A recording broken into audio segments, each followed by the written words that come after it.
우리 하나님의 말씀 같이 보도록 하겠습니다. 하나님의 말씀은요, 히브리서 8장 5절 말씀 한 절입니다.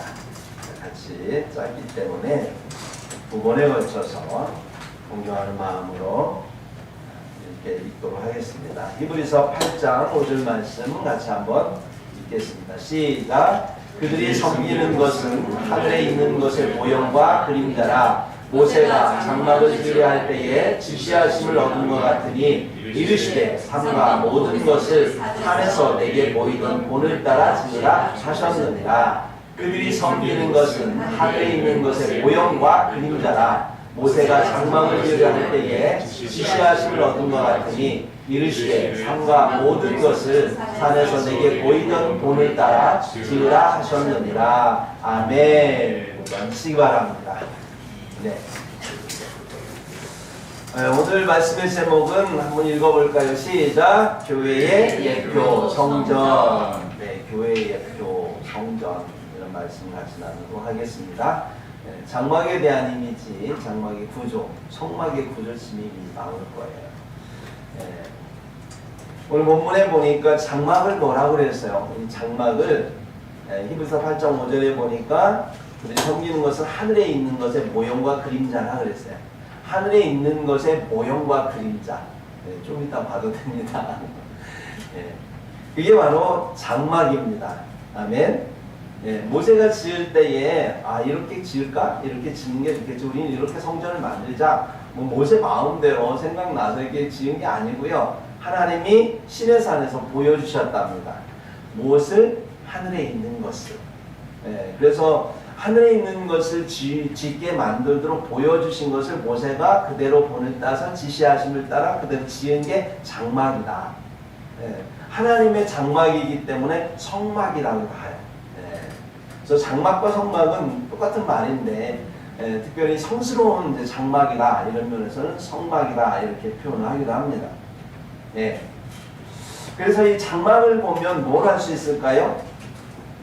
장막을 보면 우리가 알 수 있는 게 뭐냐면 하나님이 계신 성전이 어떤 구조를 가지고 있을까 이걸 알 수가 있는 거예요. 왜냐 하늘에서 있는 것을 보여준 거니까 그 모형이니까 그림자니까요. 그렇죠? 장막을 자세히 보면 하늘나라의 성전이 이렇게 생겼겠구나 라고 우리가 알 수 있는 거예요. 두 번째는 또 뭘 알 수 있냐면 하나님이 보시기에 하나님의 성전된 우리가 어떤 모습일 거다라고 하는 것.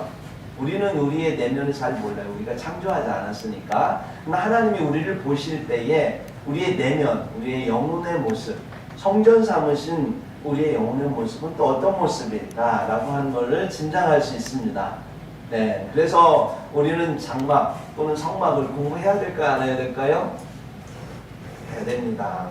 아멘. 예. 그 속에 우리를 향한 하나님의 비밀이 담겨있기 때문에 우리는 성막을 알아야 돼요. 장막을 알아야 됩니다.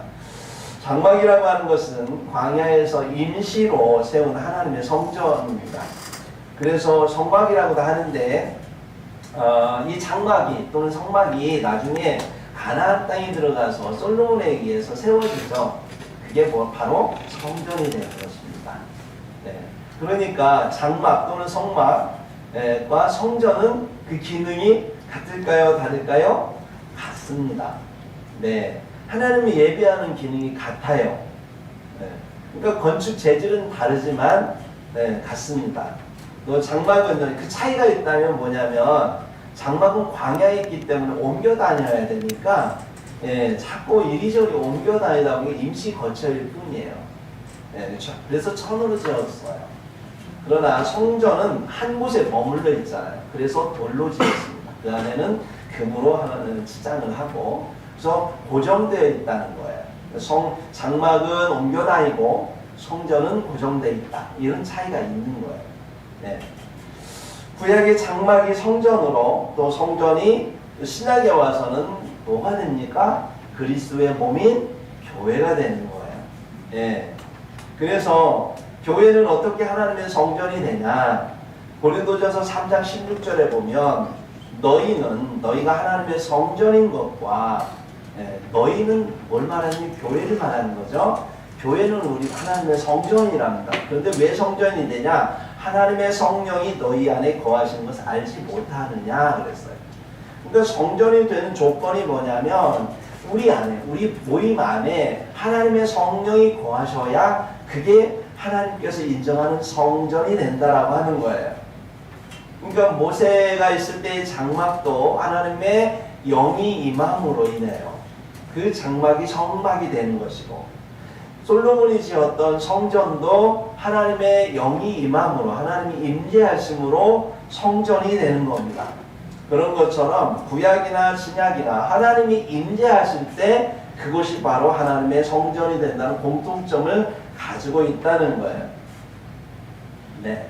그래서 하나님은 교회에도 하나님의 성령이 임하심으로, 그래서 교회가 태동할 때도 보면 성령이 임재하심으로 120명의 그러한 마가의 다락방에 있는 성도들이 성전, 하나님의 교회를 이루었던 것을 우리는 기억합니다.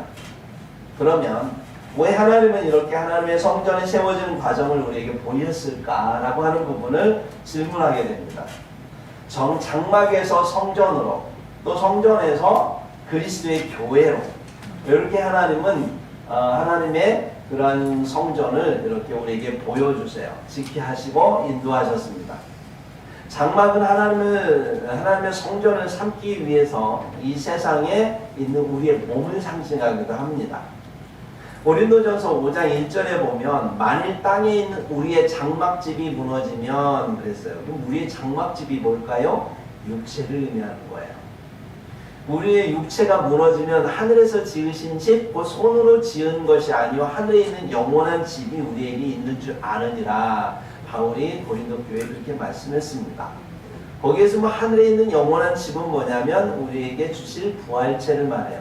예수님이 오시면 변화되는 몸, 예수님께서 부활하시면서 변화된 몸을 가졌던 모습, 우리에게 본을 보이셨던 그 몸. 그러니까 지금 우리가 입고 있는 이 몸은 뭐예요? 장막입니다. 네. 우리의 자아가 잠시 이 땅에 있을 동안 임시로 있는 곳이에요. 아멘? 네. 우리가 육체가 이제 우리 육체 안에 있던 그 우리의 영이 이제 떠나게 되면 하늘로부터 입혀오는 부활체의 옷을 입는데, 그럴 때에는 이제 그 하나님의 성령과 함께하는, 성령이 거하는, 부활체는 성령이 거하는 하나님의 우리에게 주신 몸이에요. 그래서 성전이 되는 거예요. 네. 그래서 우리 육체 안에서 우리가 임시로 이렇게 거하기 때문에 이 몸을 장막이다 이렇게 표현합니다. 그래서 광야교회에서 이렇게 장막을 통해서 하나님의 성전이 되어져 가는 것을 우리에게 보여주셨다라고 하는 것은, 오늘날로 말하면 교회를 통해서 하나님이 어떻게 하나님 임재를 통해 성전이 되어 가는가, 이것을 예표한 것이요. 네. 성전은요, 앞으로 우리가 썩지 않을 몸, 부활체를 입을 때, 이때 하나님이 성전 자체로서 우리와 함께 하세요. 요한계시록 21장 22절에 보면 성 안에서 내가 성전을 보지 못하였으니, 그러니까 새 예루살렘 성에 들어가면, 마지막 새 예루살렘의 천국에 들어가면 성전이 없어요. 우리가 말하는 이런 성전이 아니고, 거기에 성전을 뭐라 하면 이는 주 하나님 곧 전능하신 이와 및 어린 양이 그 성전이 되심이라 이렇게 말씀해요. 이 땅에서는 우리가 눈에 보이는 이게 성전인 것 같고, 또 장막이 성전 같고 우리의 모임이 성전이라고 하지만, 하나님 나라에 가면 새 예루살렘 성에 가서 보면 성전이 누구냐? 바로 예수 그리스도, 하나님이 성전 자신이에요. 그분들이 우리와 함께함으로 우리가 성전이 되잖아요. 여기서 성령이 임함으로 성막이 성전이 되는 거예요. 장막이 성전이 되듯이 교회도 우리의 모임 가운데 성령이 임함으로 성전이 되듯이, 이제 우리가 몸이 바뀌면 장막집 같은 이 몸이, 썩어질 몸이 부활체로 바뀌면 하나님과 함께하는 하는 나라에서의 그 성전 되신 그분과 함께함으로 우리는 하나가 되어서 영원한 성전이 되는 거예요. 우리가 성전이 아니지만 하나님이 우리와 함께함으로 성전이 되는 거예요. 아멘? 네. 그러므로 우리가 이 땅을 살아갈 동안 이 장막 가운데 우리가 살아가면서 이 장막을 통해서 이룬 이 교회, 그리스도 교회, 이 어떤 모습일까? 어떤 모습이게 하나님이 원하시는가? 우리 하나님이 보시는 이 교회는 어떤 모습을 하고 있는가? 장막의 모습을 통해서 우리가 한번 보기를 바랍니다. 자, 보여주시기 바랍니다. 장막은요 4개의 덮개로 되어 있습니다. 그 그림이 아니라 실제 이미지를 좀 보여주셨으면 좋겠어요. 네. 4개의 덮개로 되어 있어요. 장막이 있고요. 막이 있겠는데 막을 4개, 4겹으로 이렇게 덮개를 삼았는데 첫 번째 덮개는 뭐냐면 맨 바깥의 덮개는요. 그 해달 가죽으로 되어 있답니다. 해달 가죽은 굉장히 재질이 거칠고 두껍고 튼튼하게 되어 있어요. 예, 비가 오거나 뭐 햇빛이 찌거나 그러면 그걸 견뎌내야 되기 때문에. 예, 그런데 그래서 그런지 굉장히 투박합니다. 재질이 투박하고 아름답지도 않고 매력적이지도 않아요. 예, 마치 우리의 모습과 같아요. 여러분 예수 믿는 사람들 중에 그렇게 뭐 세상이 바라보는 요즘 이미지 시대잖아요. TV에 나오려면 이미지가 이뻐야 돼요. 그래서 사람들이 좋아해요. 이미지 시대에 볼 때 교회 다니는 사람들 그렇게 이미지가 아름답지 않잖아요. 뭐 몸매가 좋습니까? 뭐 얼굴이 잘났습니까? 배는 저도 뭐 이렇게 세상에 내절 만큼 그렇지 않습니다. 그러나 하나님은 그러한 모습일지라도 하나님께서 그 교회를 그런 모습으로 보지만 그 내면을 하나님 보실 때 이렇습니다. 두 번째 덮개는 뭐로 되어 있냐면 해달 가죽 밑에는 보여주세요. 그 밑에는 붉게 물들인 순양 가죽으로 되어 있습니다. 양 가죽으로 되어 있는데요. 붉게 물들여 있다는 거예요. 네. 무슨 얘기냐면 예수를 믿어도 여전히 순양처럼 공격적이고 경쟁적인 성질을 갖고 있다는 거예요. 하나님이 보실 때 우리들 그렇잖아요. 예수 믿음에도 불구하고 우리 안에는 공격성이 있습니다. 예, 남과 경쟁하고 싶은 뭐 그런 심리들이 있지 않습니까? 여전히 우리는 그래요. 붉은 죄의 욕망을 여전히 우리는 가지고 있어요. 그걸 의미하는 거예요.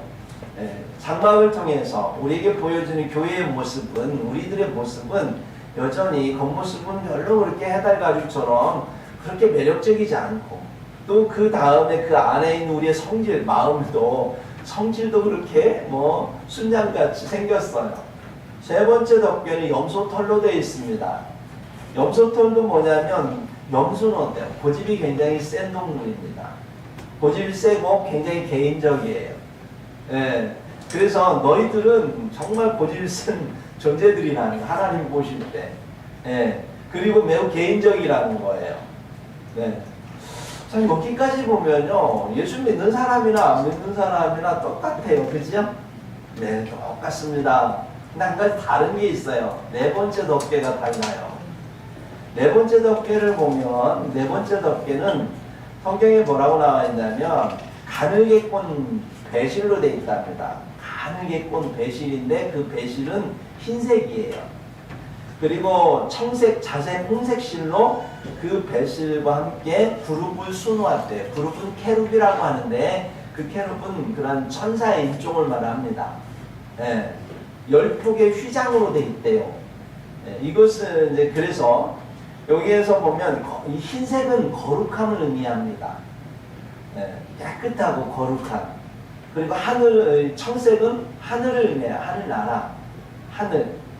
그 다음에 자색은요, 대부분 이런 고관 대작들, 왕들이 입는 옷은 자색이잖아요. 왕이라는 의미예요. 그러니까 흰색, 청색, 자색이라고 하는 건 뭐냐면 거룩한 하늘에 속한 왕이라는 거예요. 그분이 누구예요? 그리스도. 그분이 홍색은 뭐냐면 그분의 피를 상징합니다. 그분의 구속.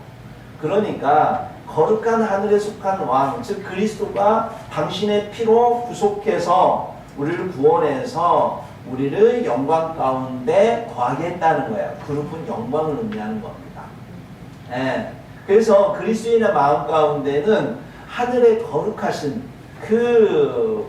우리의 왕 되신 그리스도의 구속함을 입었다. 그러한 영광을 입은 백성이다라고 하는 것을 상징합니다. 그 은혜를 입었다라고 하는 거예요.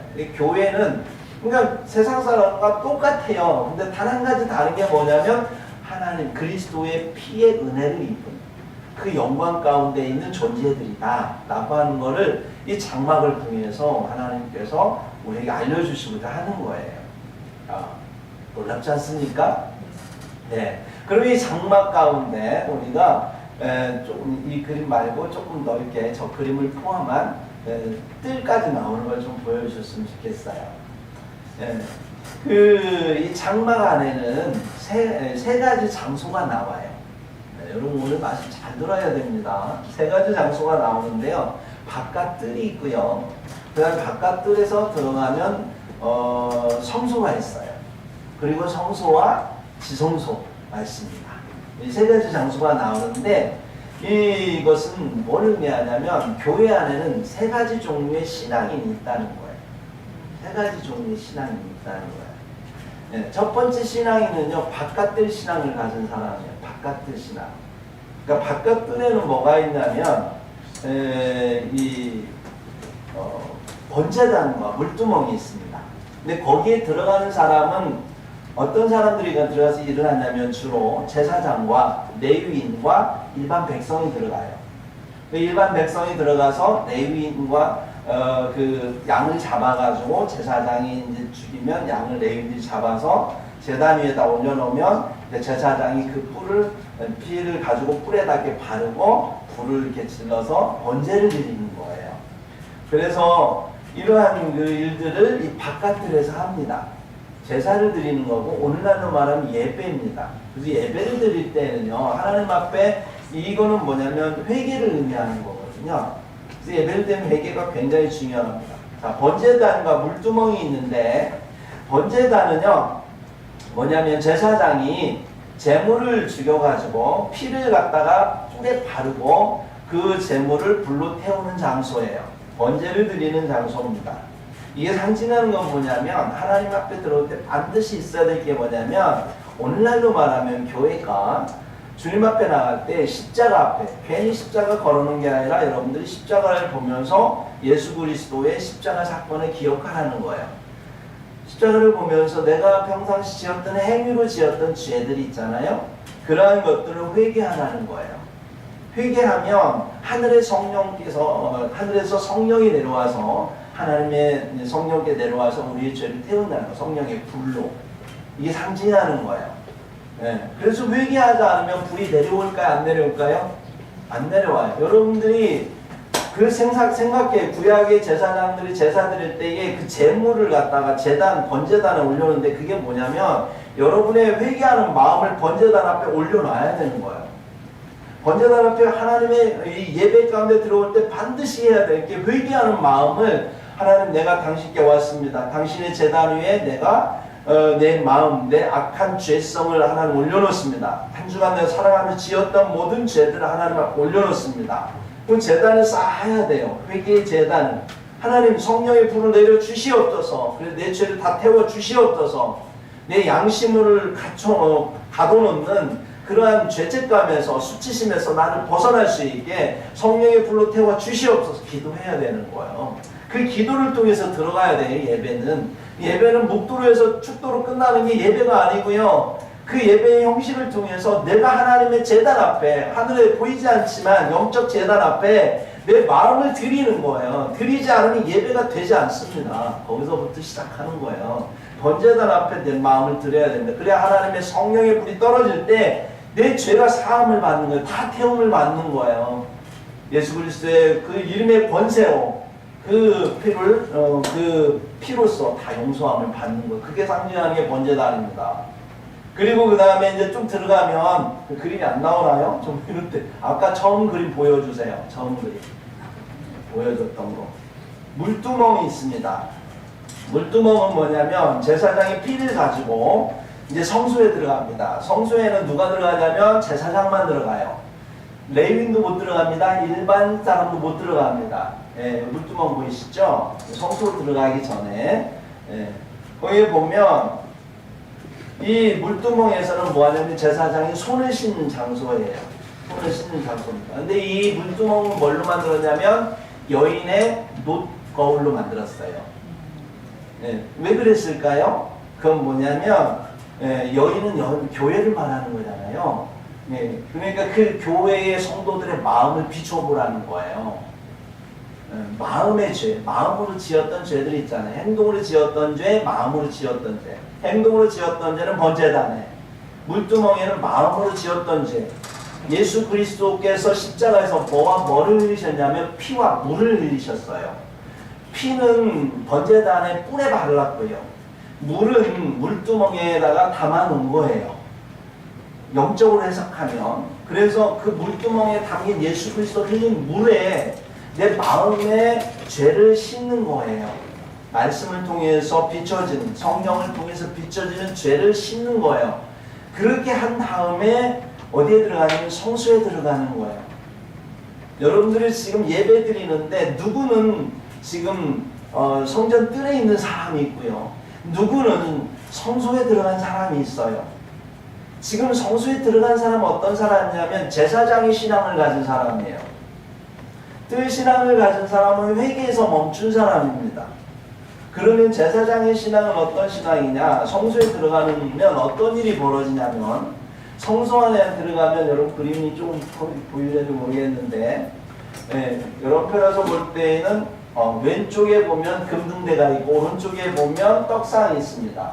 그리고 그 앞에는 뭐냐면 금이 항로가 있어요. 그래서 금등대는 뭐를 말하냐면 제사장은요 하루에 한 번씩 아침 저녁으로 들어가서 금등대에다 기름을 부어요. 그래서 불을 늘 탈 수 있도록 키워놓습니다. 그래서 그건 뭐냐면 성령의 기름, 성령에 충만한 사람 말하는 거예요. 아침 저녁으로 하나님 앞에서 계속 불이 켜 있도록 그 일을 합니다. 두 번째 떡상, 진설병이라고도 하는데 그 떡상은요 일주일에 한 번씩 떡을 갈아 놔요. 제사장이 들어가서. 그건 뭘 의미하냐면 말씀을 의미해요. 예수 그리스도의 한 떡을 의미합니다. 예수 그리스도는 말씀이시거든요. 그 말씀을 먹는 거예요. 그 다음에 세 번째는 금향로가 있는데 금향로는 아침 저녁으로 향을 피웁니다. 그건 기도를 말하는 거예요.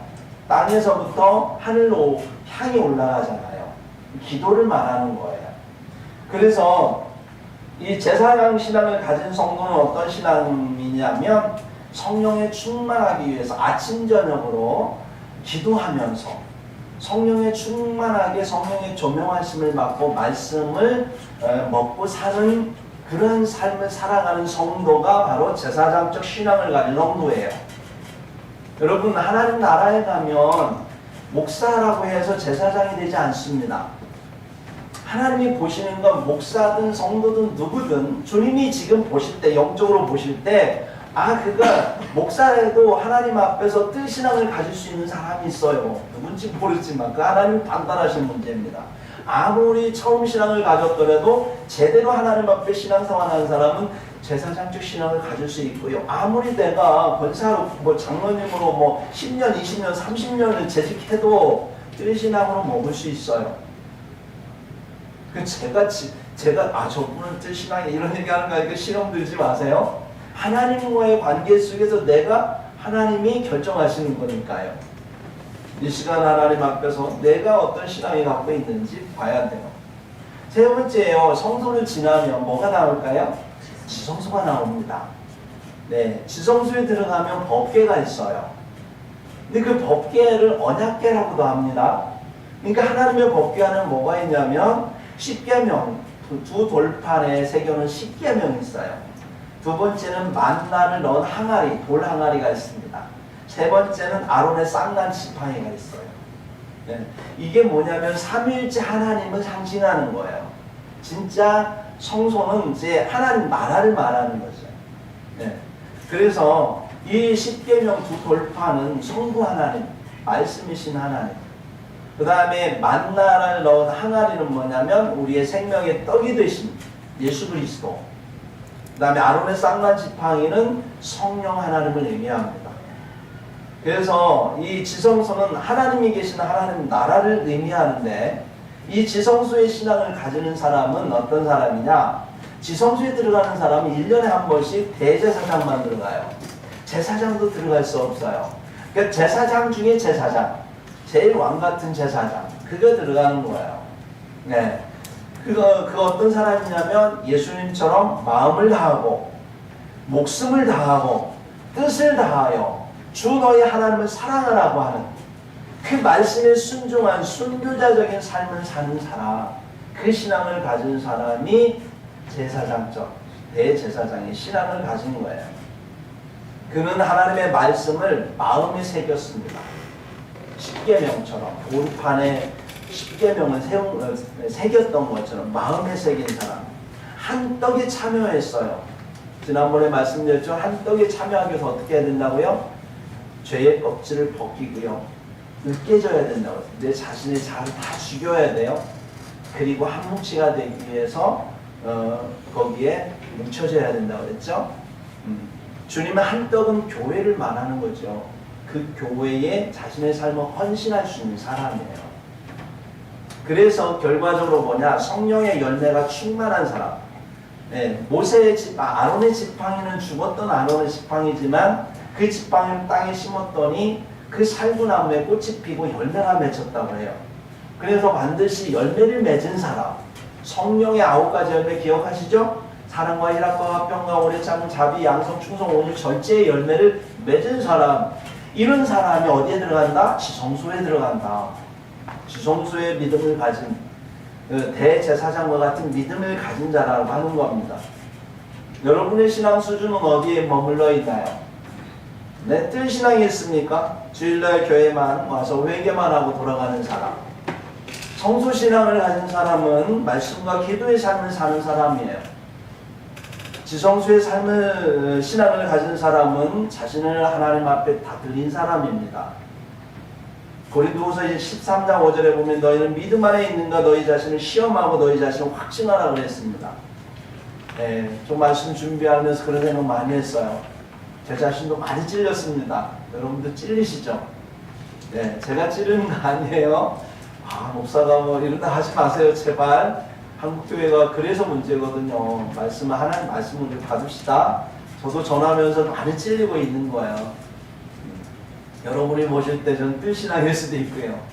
네, 성수신앙일 수도 있고요. 그건 모르겠어요. 하나님이 보시니까요. 그러나 분명한 것은 너희가 믿음 안에 있는가 너희 자신을 시험하고 확증하라고 지금 말씀하세요. 왜냐하면 우리 스스로 내가 속을 때가 많거든요. 내가 굉장한 신앙이 있는 것 같지만 어떤 문제 앞에서 무너질 때 많고요. 내가 신앙이 없는 것 같은데 되려 문제 앞에서 당당하게 설 수도 있는 거예요. 우리 자신을 잘 몰라요. 하나님은 아시지만 그러나 늘 그것을 확인하기 위해서 성령 안에서 말씀을 보고 과연 내 신앙이 어떤 신앙인가 알아야 돼요. 이런 말씀을 전하지 않으면 성도들이요, 내가 지금 어느 수준의 믿음에 이르러야 되는지, 어떤 지금 신앙인지 잘 알지 못하고요, 어떤 믿음의 수준에 어디까지 나아가야 되는지 모르니까 정말로 이 가난한 신앙인들 중에 그런 얘기 하잖아요. 가난한 신자들 중에 나는 하나님을 잘 믿는다는 거예요. 나는 왕같은 제사장이래요. 다 왕같은 제사장으로 삼아 생각해요. 왜요? 하나님 말씀이 있으니까. 너희는 왕같은 제사장이라고 했으니까. 근데요, 왕같은 제사장이 뭔지 성경을 전체적으로 보자고요. 어떤 사람은 레위인의 신앙을 갖고 있다니 이 사람은 왕같은 제사장의 신앙이 아니라 하나님 볼 때에 정말 거기에 말씀한 하나님의 왕같은 제사장 신앙은요, 정말 지성소에 들어갈 수 있는 그런 신앙을 가진 사람들을 주님 말씀하시는 거예요. 그 정도 신앙을 갖고 내가 왕같은 제사장이라고 말할 수 있어야 되는 거예요, 우리는. 네, 정말 안타까운 거죠. 여러분, 내 신앙 수준이 여기였구나 라고 확실하게 내 자신을 확증할 수 있는 그런 기준이 있어요. 주님은 분명히 이러한 성막을 통해서 우리에게 보여주셨어요. 우리가 눈에 보이지 않는다고 대충 신앙생활하면 안 돼. 하나님은 분명히 보여주셨고 그 말씀에 의거해서 우리 자신을 시험해보고 테스트하고 확인하고 내가 자라가야 돼요, 신앙으로. 근데 그 기준이 뭐냐면 문입니다. 문. 여러분 성경에 보면 여러분 앞에 보시면 문이 3개의 문이 있어요. 하나는 성막을 들어갈 때 처음에 통과하는 문이 있습니다. 다 휘장으로 되어 있습니다. 이 문을 뭐냐면 양의 문이라고 하고요. 그 양의 문, 양을 끌고 들어가는 양의 문이 있고, 그 다음에 성전 뜰과 그 뜰과 성소로 들어가는 문이 있어요. 가르라주는 문. 세 번째는 성소와 지성소를 가르는 문이 있습니다. 예. 그래서 첫 번째 문은 양의 문이라고 하는데, 제사 드리기 위해서 하나님의 백성들이 양을 데리고 들어가는 문이에요. 그래서 양의 문이라고 하는데 그 양의 문이 상징하는 것은 예수 그리스도를 말해요. 예수님께서는 우리의 어린 양이 되셔서 하나님의 어린 양이 되셔서 당신께서 우리 그 십자가를 통해서 우리에게 하늘나라 들어가는 문이 되셨잖아요. 그게 양의 문이다. 네. 근데 그 양을 가지고 들어가서 그러니까 그 양의 문이 상징하는 건 뭐냐면 갈라주는 건 뭐냐면 이 하나님의 백성과 믿지 않는 자들을 갈라주는 거예요. 이방인과 하나님의 백성을 갈라주는 문, 그게 양의 문이에요. 네. 그래서 이 양의 문을 들어가게 되면 어떤 일이 벌어요? 양의 문을 들어가기 위해서는 두 가지, 첫 번째 해야 될 게 뭐냐면 세례를 받아야 돼요. 물세례. 물세례가 의미하는 것은 내가 세상에서 죽고 그리스도의 교회의 하나가 되겠다는 봉인된 그러한 하나님의 예식입니다. 그래서 세례를 받고 하나님 전에 들어오는 거예요. 물세례. 그렇게 되면 그분들은 작정하게 돼요. 뭘 작정하느냐? 내가 하나님 앞에 예배드리기로. 두 가지 작정이에요. 뭐요? 시간에 할례를 합니다. 주일날 하나님 앞에 예배 시간에 예배하기로 예배자로 서기로 시간에 할례를 하게 돼요. 내 시간이었던 전부가 하나님 앞에 시간에 할례를 하게 되고 두 번째는 뭐냐면 물질의 할례를 하게 되고 큰일 났다. 오늘 말씀 좀 중간에 끊어야 되겠습니다. 네. 물질의 할례를 하게 됩니다. 그래서 하나님 앞에 예물을 드리게 되는 거예요.